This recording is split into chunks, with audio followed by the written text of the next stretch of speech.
Este vídeo pretende contribuir para a valorização e divulgação da história de Santa Eudócia, visando principalmente o desenvolvimento sustentável da região e que isto permita preservar seu patrimônio histórico e cultural. Para realizá-lo, foram 3 anos de pesquisa, muitas horas de entrevistas e gravações de imóveis e sítios históricos da região.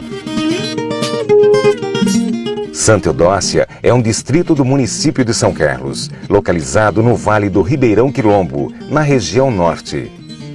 Talvez os 35 quilômetros que separam este distrito da cidade tenham contribuído para tornar Santa Eudócia um lugar único, que conserva sua estrutura urbana de vila do século XIX, exibindo seu casario na área urbana e fazendas centenárias na zona rural, refletindo a riqueza e a pujança da economia cafeeira nesta localidade. Hoje a população do distrito é de 2.100 pessoas. Contando com os moradores da zona rural, chega a 3.015 o número de habitantes. Foi no período cafeeiro que Santa Eudócia se estruturou e ganhou suas feições arquitetônicas. No entanto, a história do distrito é ainda mais antiga. De acordo com relatos do século XIX, de autoria de Cincinato Braga, os índios guaianazes foram os primeiros habitantes da região de Santa Eudócia. Itararé quer dizer aquele buraco que a água faz nas pedras. Provavelmente os índios chamavam de Itararé justamente por causa dessas pedras. A região teria abrigado também populações aquilombadas. Segundo a tradição oral, escravos fugitivos de regiões vizinhas teriam se fixado às margens do Ribeirão Quilombo, fato que perpassa a história local e a memória dos moradores do distrito.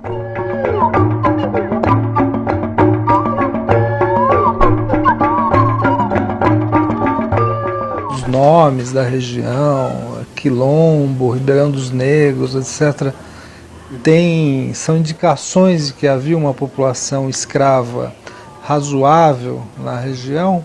Quem começou a estudar a existência de quilombos aqui na região foi um sociólogo, Clóvis Moura, que esteve aqui na década de 70, 80. São tradições orais que, avós, bisavós contavam, mas infelizmente não se tem nada que pudesse confirmar a existência de um quilombo na região.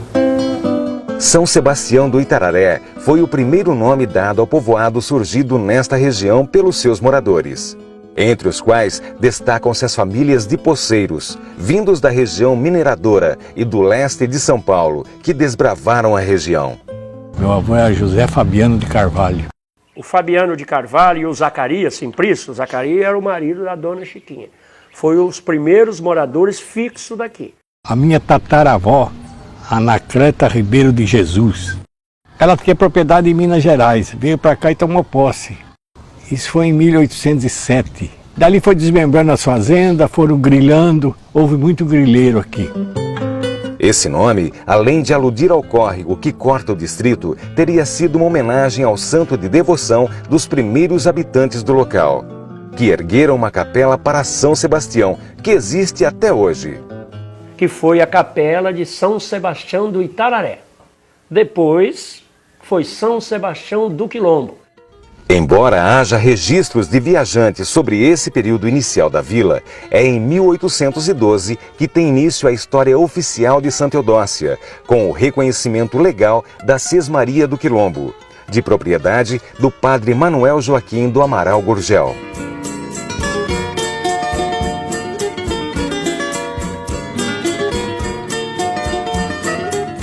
O impulso de crescimento chegaria a Santa Eudócia em 1870, com a expansão da lavoura cafeeira até esta região, que em função das características de seu solo e clima, apropriados ao cultivo do café, destacou-se nesse período como grande produtora. Ali em Santa Eudócia se conformou um polo muito importante de produção cafeeira a partir do último quartil do século XIX, quer dizer, 1874, quando foi aberta a Fazenda Santa Eudócia. Foi nessa época que chegou Francisco da Cunha Bueno, um fazendeiro que fez a vida abrindo terras novas para o plantio do café, vindo desde São Paulo até Santa Eudócia, passando por Indaiatuba, Limeira e Itirapina. Daí depois, na expansão do café, vieram para cá como grandes capitalistas, assim, investindo fortunas. Com os esforços de centenas de escravos e trabalhadores livres, Cunha Bueno formou a Fazenda Santa Eudócia, a maior propriedade destinada à produção de café em São Carlos. Eles trouxeram algumas centenas de escravos para abrirem a fazenda. Eram 100 e tantos carros de boi. Você imagina aquela comitiva que não era? Era uma chegada épica. Eles chegaram com 200 escravos, 100 e tantos profissionais desses que eram os mulatos já livres nessa época, que eram os pedreiros, os marceneiros, os ferreiros, porque tudo tinha que ser feito. Aqui foi fabricado a telha, o tijolo, foi cortada a madeira, foi feita tudo. Tanto que a casa, por exemplo, ela é até essa altura de tijolo depois de barrote, que não dava conta de fazer tijolo. A primeira coisa foram os paredões de pedra aqui para localizar a sede e a igreja. E depois é que daí construíram a casa a toque de caixa. E as colônias iam também. Devia ser um formigueiro de gente, era uma coisa brutal. E aqui embaixo da casa funcionava açougue, selaria, padaria. Tinha um escritório aqui do Visconde e depois do Alfredo Elis, mas o escritório de contador, essa coisa toda, era aí do lado, né? Tinha escola, daí em cima tinha o consultório médico, farmácia, morava administrador, alguns empregados às vezes até que alojasse em Santa Eudócia, construísse uma casa. O nome da Fazenda Santa Eudócia foi uma homenagem à falecida esposa de Cunha Bueno, Dona Eudócia Henriqueta de Oliveira, que foi morta envenenada por uma escrava. Para concretizar a homenagem, Cunha Bueno construiu esta capela, que foi a primeira edificação erguida nessas terras, como forma de fazer presente a memória da esposa e selar sua posse. O altar do meio, o altar mesmo, não os laterais, ele veio da capela do Itaquiri. Um centrinho dele deve ter vindo de Indaiatuba. Então, em Indaiatuba, você está falando de 1840. A Santa Eudóxia, ela existe, o nome correto é Santa Marta Eudóxia. Inclusive existe a figura da santa, é uma prostituta grega que, muito rica, depois se converteu e começou a auxiliar os leprosos, os pobres, essa coisa toda. Inclusive tem uma história que eles gostam de contar, que quando fizeram a igreja da vila, então levaram a santa para lá, diz que a santa voltava. Falava que levava aqui na vila, e no outro dia ela voltava na fazenda grande, mas eu não sei, né, se ela volta. Fazendo uso de processos inovadores na colheita, secagem e beneficiamento do café, Cunha Bueno começou a produzir um produto de grande qualidade, do tipo Santa Eudócia, reconhecido internacionalmente, o que acabou rendendo a ele o título de Visconde da Cunha Bueno. E eles partiram para uma coisa capitalista de café, que era assim, aqui nunca teve roda d'água, desde que foi construída a Tulha já tinha caldeira a vapor, eles tinham gerador. Tinha quase 2.000 pessoas, era praticamente uma pequena cidade, de tão enorme que era. Para você ter uma base, o terreiro de café tem mais de 2 quilômetros. 3 níveis de terreiro, que é na forma de quase um cachimbo, e no fundo ele termina com uma área muito grande que eles chamavam do quadrado. Então não é para secar qualquer cafezinho, né? E daí criaram um tipo de café de qualidade que só daqui para Ribeirão Preto é que produziu esse grande café. Que não era esse café de derriça, assim, puxado inteiro. Era colhia mão a mão só os grãos vermelhos em cima de pano branco. Depois tinha despolpador, despolpava, passava um dia no terreiro e já ia para secador a vapor. Até 1888, quando foi promulgada pela princesa Isabel a lei que instituiu a abolição da escravatura, o trabalho nas lavouras de café era realizado pelos escravos. E tinha uma tuia lá também que diz que foi os escravos que levantou. Tem até hoje uma tuia de pedra.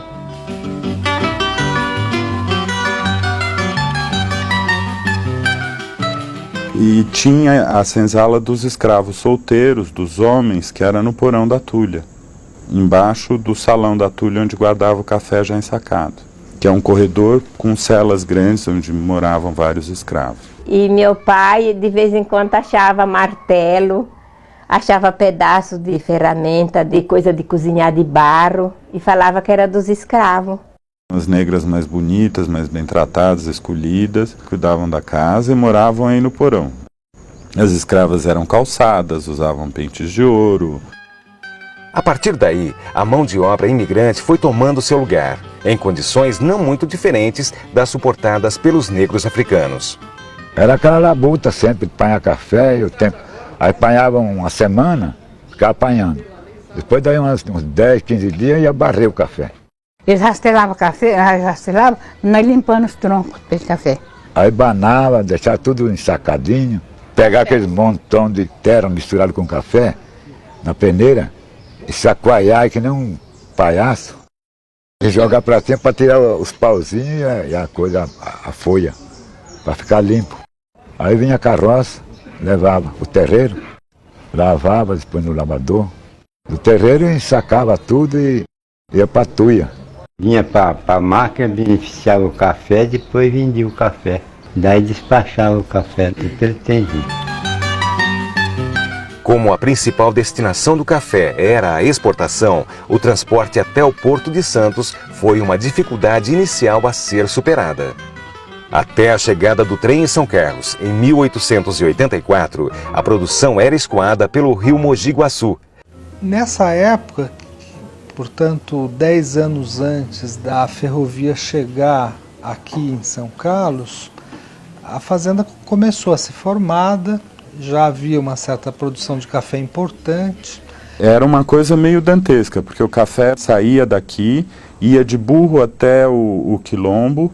O quilombo tinha um porto que chamava Porto Pulador. No quilombo descia em canoa, daí eles tinham um naviozinho no Mogi que levava o café para Porto Ferreira, onde já tinha o trem. E todo o recurso vinha por um vaporzinho de descalvado, porque não havia estrada de ferro aqui, né? No final do século XIX, a vila passou por um processo de crescimento intenso, evidenciado pela diversidade de atividades comerciais que eram oferecidas. O censo de 1907 nos diz que há 1.869 indivíduos nas fazendas e 646 habitando a vila. Os imigrantes de várias etnias, vindos sobretudo da Europa, particularmente da Itália, além de sua disposição para o trabalho na lavoura, traziam conhecimentos adquiridos nos seus países de origem. Em 1907, você tem 20 sapateiros em Santa Eudóxia. Você tem 5 alfaiates, 5 barbeiros, que são profissões tipicamente urbanas, né? Então nós tínhamos fábrica de cerveja, fábrica de sabão, fábrica de trole, barbearia. Naquele tempo tinha farmácia, tinha médico aqui.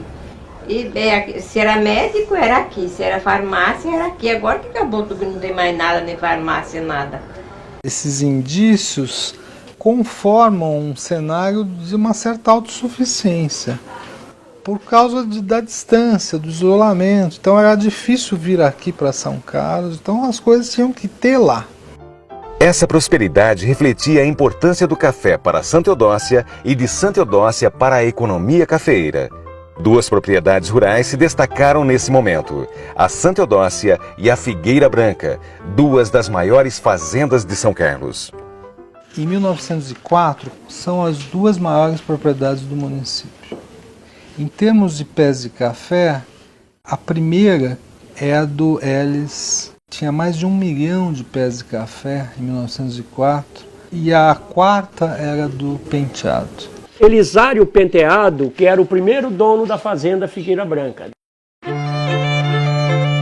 Após a morte de Cunha Bueno em 1905, assumiu a administração da fazenda Alfredo Elis, seu sobrinho e genro, que na década de 1920 vendeu a propriedade para uma companhia inglesa.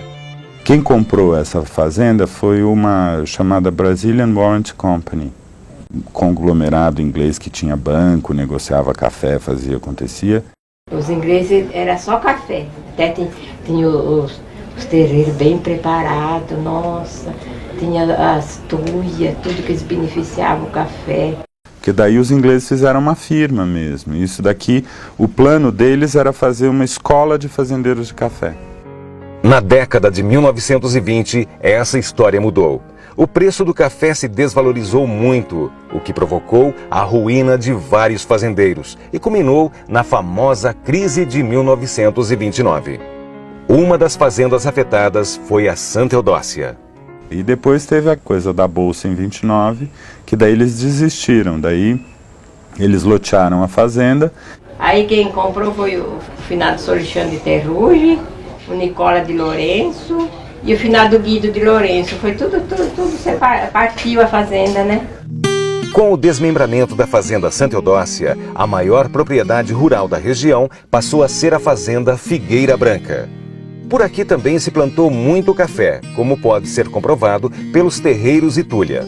No entanto, foi a pecuária e a fruticultura que tornaram essa fazenda a mais importante da região nos anos de 1950. Antes era o Dr. Osni Silva Pinto, né? Agora era o João Ribeiro. Eram uns patrão muito bons, né? A Figueira Branca era uma beleza, aquele tempo, vixe. A Figueira Branca foi muito boa, né? Bárbara. Até hoje tem saudade de lá, viu? Ah, lá tinha de tudo, né? Muito leite, muita carne. Quando nós tínhamos bastante família aqui, ele começou a montar um pequeno laticínio. E a história do laticínio virou o agronegócio de hoje, isso em 1962, mais ou menos, por aí, 60 e pouco. É a grande que trazia 3 mil litros de leite, trazia na estação aí. Tinha Fibran, pago bebida lá embaixo, batido de maracujá, pinga portudanta, suco. Quando tinha bastante leite, fazia esse doce de leite, na época de goiaba, fazia doce de goiaba, aquela goiabada cascão, aquelas coisas, vendia tudo para levar para as lojas. Teve Fibran, saía 3, 4 peru, um caminhão, lotar, fazer entrega, tudo por aí. Com tudo isso, ele montou também um frigorífico na fazenda. Aquela carne, esquis miúdo, vendia baratinho para os empregados, entende? Sempre tinha um porco na ceva, né? Então nós tinha vaca, tinha cavalo, tudo nós tinha. Era uma fazenda muito grande, tinha 3 ou 4 colônias, né? É colônia, mas era bastante. Na parte de cima tinha que a gente chamava que era a colônia dos negros. Depois nós tínhamos ali perto da praça, tinha a colônia dos portugueses, que era a colônia só de portugueses, dos espanhóis e dos italianos. A gente vinha de longe daquela colônia com uma bacia de roupa na cabeça, lavar naquela vasca, todo mundo lavando junto. Depois subir com aquela bacia pesada.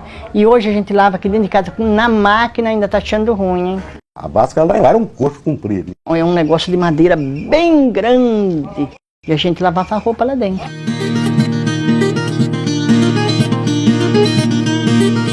A fazenda era praticamente autossuficiente, suprindo as necessidades das famílias de colonos, dos gêneros alimentícios à educação de seus filhos.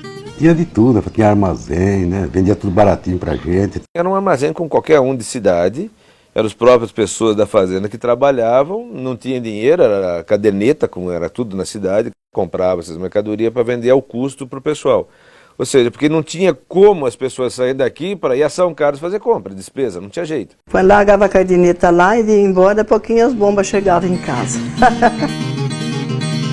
E naquele tempo não tinha, bem dizer, nem professor por aqui, para essa redondeza. Ainda mais nas fazendas. Não tem estudo nenhum, no meu tempo meu estudo era enxada. Porque era tudo analfabético mesmo, meu trabalhador de roça, tudo que nem tatu, que fuçava a terra. Não sei nem pegar numa caneta.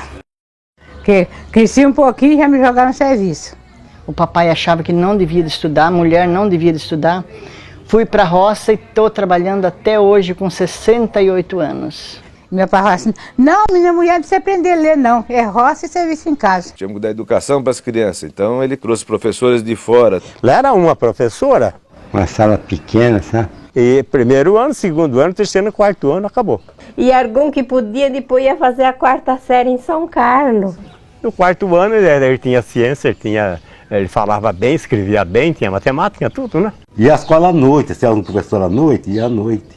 Das 8 às 9 ia também, porque 9 horas batia o sino, tem que ir embora tudo, sabe? Tinha o sino para dormir, e o sino de madrugada, às 4 horas para levantar. Naquele tempo não é que nem hoje é uma maravilha, né? Só não estuda quem não quer, né? Muito embora o trabalho demandasse grande parte do tempo, tanto na vila como na fazenda, sempre houve espaço para o entretenimento. Lá tinha cinema, tinha baile. Tinha belo time de futebol. O campo era em cima ali perto da igrejinha ali em cima. Jogar com a Boa Vista Grande, com a Santana aqui. Da fazenda nós vinha jogar na vila. Tinha 2 campos aqui na vila. Jaú e Galibardi, que se punham o nome. Porque naquele tempo a diversão dele era caçar essas coisas, né? Matava alguma pomba, alguma juruti. Aquele lá da tio, quanto que não matei em roda de café? O cachorro dava nele, virava o cachorro e o pau nele. Quando ele virava para o meu lado, o cachorro nele, ó, e o pau no largato. Até que matar, ele arrancava e limpava. Limpar é que fazia. Tinha uns pesqueiros bons lá que pegavam. Não? Dava de tudo, dava piapara, dourado, lambari, tambiú. Umas 2 horas que ficava lá, levava uma sacola de peixe. Ah, outro dia eu estava pescando, fui ver, tinha um curiba assim na rede. Falei, deixa aí, de tarde eu vou tirar, quem sabe pegar mais algum. Depois escutei, pegou algum dourado na rede, né? Quando eu olhei, era para a rede de ancinho com jacaré embolado. Levou embora. Era mais simples, povão, né? Era tudo dado, né? Hoje daqui vai lá na casa do compadre, visitar o compadre lá, e depois, outro dia, o compadre vinha aqui, a família recebiam a gente. Os moços faziam carrodinha lá e ficavam contando história lá, né? Saiu de tudo ali, né? Mentira, verdade. Um contava uma coisa, outro contava outra e... Você vê, hoje ninguém fala, acho que qualquer coisa é assombração, né? Eu já fui assombrado. Eu era muito teimoso, eu fui assombrado já. Começava a falar que você viu um papel mexendo, você já era assombração, você ia correndo já. A gente nem não tinha brincadeira, né? Minha mãe era muito braba, não deixava a gente brincar em lugar nenhum, quando era criança, né? As crianças muito pobrezinhos nas colônias, tudo brincando de passar anel, de lenço atrás. E depois que a gente foi ficando mais mocinha, que foi trabalhando, a gente tinha as companheiras da gente e saía, as colônias, sim, mas não podia namorar, não. Mas havia boas amizades, a vida da rapaziada era uma vida simples, de roça. Tinha muito baile e tudo, mas eu não saía da fazenda. Meus pais e a minha mãe eram muito bravos. Eu morava na fazenda Boa Esperança, né? Quando ela foi num baile na fazenda, ele gostou de lá. E fiquei gostando do Antônio, e o Antônio gostando de mim. Aí mudou para Figueira. E eu fui buscar mudança no caminhão e nos casamos lá. Eles faziam os casamentos, sempre tinha lá uma senhora que era melhor, entendia mais de assado, de coisa, ia lá ajudar a família e fazia os assados. Então dava aquele bailão, aquela comida, né? Dava janta mesmo, não era aquela banquete, não tinha miséria, não. Na própria fazenda dava festa. Por quê? Tinha muita gente, né? Então era muito animado, onde a gente passava, toda hora você tinha alguma coisa nova acontecendo. Tem um clube lá que tem coisa linda. Um salão de baile grande que tinha. Era um salão onde passavam-se filmes, peças teatrais. Não pagava nada. O meu pai trazia filmes de São Paulo e projetava o filme, então aos fins de semana o pessoal todo da região vinha assistir filmes aqui na fazenda. A turma falava muito filme do mocinho, né? Aquelas playboy, aquelas coisas. Mas depois que terminava o filme, né, a turma encostava as cadeiras nos lados e aí começava o baile, né? Ah, samba, tapé, essas coisas, nós dançava. A que tocava, nós virava. Tinha os bailinhos, formava nas colônias, um que batia pandeiro, tocava um cavaquinho, violão. O tocador de lá era maior o final do João Silva, né? Baile de sanfona, baile com conjunto, que nem nós tivemos um conjunto aqui extraordinário. Era os Curimbatá, né? Éramos famosos, Zé da sanfona, então era muito bacana. Eles tocavam mesmo, umas duplas boas, né? Pardinho era mocinho, cortava lenha aqui, então ele foi ser violeiro, entendeu? Ele nasceu na Figueira Branca, né? Reunindo fé e diversão, as festas em louvores aos santos eram muito animadas. Boas lembranças que estão sempre presentes na memória dos mais antigos moradores. Era um povo tudo católico, então eles faziam as rezas e já vinha lá uma bacia com pão feito em casa. Sexta-feira Santa sempre foi muito bonito, porque se fazia aquela procissão bonita, né? Plantava arroz, milho e deixava no escuro, né? Tampadinho, ele ficava amarelinho. Quando era quinta-feira santa, então ponhava no senhor lá, ponhava tudo em volta, milho, arroz, tudo em volta no senhor. A missa era de quinta-feira à noite, a gente vinha lá do sítio, eu vinha na missa. Depois de noite ia lavar pé de quinta-feira. E essa procissão devia ter aí umas 500, 600 pessoas na procissão. E era muito bonito. Saía por toda da igreja e dava a volta na colônia inteira e tornava a entrar na igreja. Porque aquele tempo tinha bastante festa. Santo Antônio, São Pedro, São João. A ação de fé daquele povo antigo era uma maravilha. E eu levantei a bandeira há 35 anos. Tinha reza, depois da reza levantava o mastro e aí começava a festa na casa dela e varava a noite inteirinha até de manhã essa festa. Ah, tinha vezes que a gente tocava, a gente dançava lá na minha área mesmo, a gente ferrava o pau lá na área mesmo. Fazer aquelas festas extraordinárias. Barbaridade, a turma daqui foi uma barraquinha. A festa começa no sábado, tem o baile grande, um bailão. Tinha muita gente aqui, fazia festa normal, com fogueira, quentão. Eles faziam aquele pau de sebo, uma prenda lá em cima. Tinha todas essas coisas no meio do dia. E à noite, leilão, e aquela festona mesmo. Então era bom, muito bom. Era muito difícil sair assim, uma briga. A bebida do pobre Guaraná e cerveja era só Natal, dia de ano e Páscoa. E era uma admiração quando comprava aquela bebida. Por isso que hoje tem tudo beberão. Tinha uma mulher que fazia biscoito de polvilho assim, tinha um forno de lenha. Ixi, aquele ele tá dançando, tá comendo biscoito dançando. Tinha a moda de lenço, sabe? Apanhava o lenço assim na sanfona. Então os moços iam reparar assim, aquelas moças que eles gostavam de dançar, ia apanhando lenço. Passava o lenço na cabeça do outro, o outro passava na cabeça do outro e assim ia passando, sabe? A minha mãe ia junto, sentava no banco junto com a gente, só que o baile era diferente. Com quem você saía, dançava a moda todas, né? Mas aqui não, agora é um pega, outro larga, não é mesmo? Toda a região vinha para cá para as nossas festas. No baile, no carnaval, toda a gente vinha. E ali ficava até meia-noite. Chegava no outro dia, enxadinho nas costas, ó, caipir café.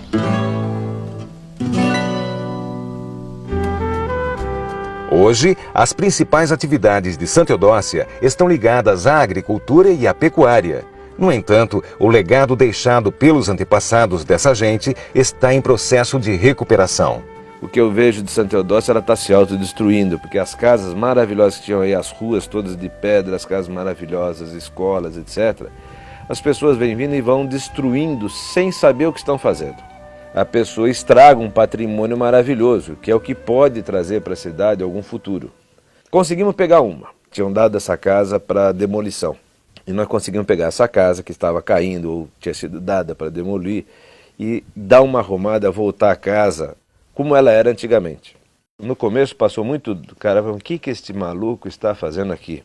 Gastando dinheiro nesse negócio horroroso, velho e não tem nada, esse cara é louco. Até o dia que a casa ficou pronta. Aí minha grata satisfação foi que um vizinho de frente olhou para minha cara e falou assim, olha, mas não é que o velho fica bonito também? E quando nós fizemos a inauguração da casa, no dia da inauguração, eu tomei um susto com o número de peças em artesanato que apareceram, que as pessoas faziam e levaram na casa. Com essa riqueza histórica e cultural, Santa Eudócia tem a oportunidade de se transformar em um centro turístico, garantindo emprego e renda a seus moradores. Este parece ser o caminho mais viável para se promover a preservação de seu patrimônio construído e dos costumes e tradições locais. A sede de uma fazenda é patrimônio cultural, tanto quanto a maneira de fazer rapadura, que a dona Madalena aprendeu com seus ancestrais. Meu avô fazia rapadura, é Roca José Florencio, apelido de Pata Seca. É o nome dele de escravo, né? Ele trabalhava nessa fazenda, era uma fazenda grande, né? Então ele fazia essa rapadura, acho que para alimentar algum dos escravos lá também, né? Era rapadura de tudo quanto é qualidade, tudo quanto é mistura. É rapadura de abóbora, de gengelim, rapadura pura, rapadura de amendoim, de coco, de leite, de mamão, de cidra. E eu faço tudo isso também. Aqui não tem futuro como região agrícola, não tem futuro como região industrial, mas tem futuro como turismo. Nós temos uma beleza natural aqui que é uma coisa fantástica. Nós temos rios maravilhosos. O Vale do Quilombo, que é uma beleza, o Vale do Arara, que é maravilhoso, que dá para encher. Tem uma beleza natural fantástica. Temos o Rio Mogi Guaçu com uma balsa que eu nunca vi. Por que não explorar tudo isso para o turismo? Aí surgiu essa ONG Nossa Vila, Nossa Terra, que qual é a ideia disso aí? É transformar Santa Eudócia numa cidade como é hoje Tiradentes, Imbu, sei lá se é os meus netos que vão ver isso, mas alguém tem que começar, uma hora você tem que começar. Esse movimento ainda é modesto, mas tem grandes probabilidades de gerar bons resultados, o que pode vir a transformar o destino de Santa Eudócia.